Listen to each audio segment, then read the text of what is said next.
Alright guys, here is an art project I'm hoping that you can modify to create at home. These are the basic materials. I have some acrylic paints, which is not normally what I use, but it's what I have available. Markers, 2 sheets of paper, some scissors, and a pencil. And this project is making a symmetrical butterfly. So the end result at school looks a little something like this. The first stage of this is what I call a pattern pillar. So the kids will get pom-poms and choose the colors to create a pattern, and we glue them down on a popsicle stick. Well, I have neither pom-poms nor popsicle sticks at my house, so we are going to do a modification.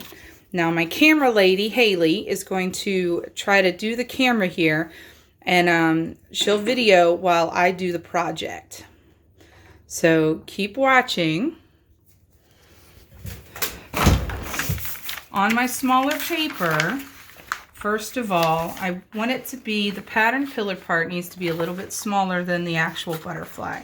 So I'm just going to cut a small section out of this paper. You don't need it to be big. This is the body of the butterfly, or you're creating the caterpillar. I'm a little more detail oriented, so I'm going to round this guy off.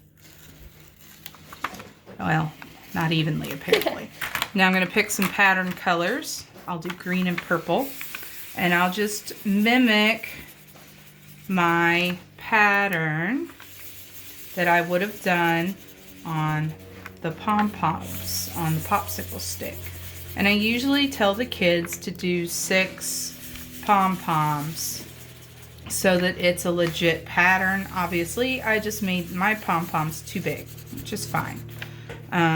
It's not really a big deal in this particular activity. So there's my little caterpillar guy, and he's gonna end up getting glued to the middle of this, but that's for later. Here's the tricky part, creating the symmetry for the butterfly. So you need to fold the paper before you get started. And in school, to keep track, I always write their names right here on this folded line. This also gives them a starting point. So it's kind of important to put something right here in the middle of this crease. Now, for the symmetry part, you're going to do a couple little splatters and dots of paint along. I used a darker color because I can't find my black. Pretty sure I have a black, but I don't know where it is. So I'm going to do some dabs of color. That's probably a little bit more than I really needed on that pink, but it kind of came out in a bit of a flood. So let's see what I can get going here. A few dots of light blue. And some purple. Maybe some purple. There we go. And of course it came out in a flood because acrylic paint is a little more liquidy. That's okay. It's a hot mess. But check this out. Now you fold it. And here's where the technique comes in. I tell the kids they have to squish in an up arrow and a down arrow, and then this way. So they watch me do it, and I squish off to that corner, and I squish down to that corner, and I squish down to the middle. And that's going to kind of move the paint in the right direction and give you a really cool design. Are you ready for the big reveal? Whoa, so cool. That's cool. So now you have to decide which edge of it is going to be the top and which is going to be the bottom. I usually take a look at it, and this side's a little bit lower, so I'm going to flip it. And this is going to end up being the top half of my butterfly, the bottom half of my butterfly. Now, the next part is just to wait and dry. You're going to have to let it dry. Then what you will do, what I do, is I fold it back when it's dry, and I cut, you can hold it up to the light and cut around the edges of the butterfly.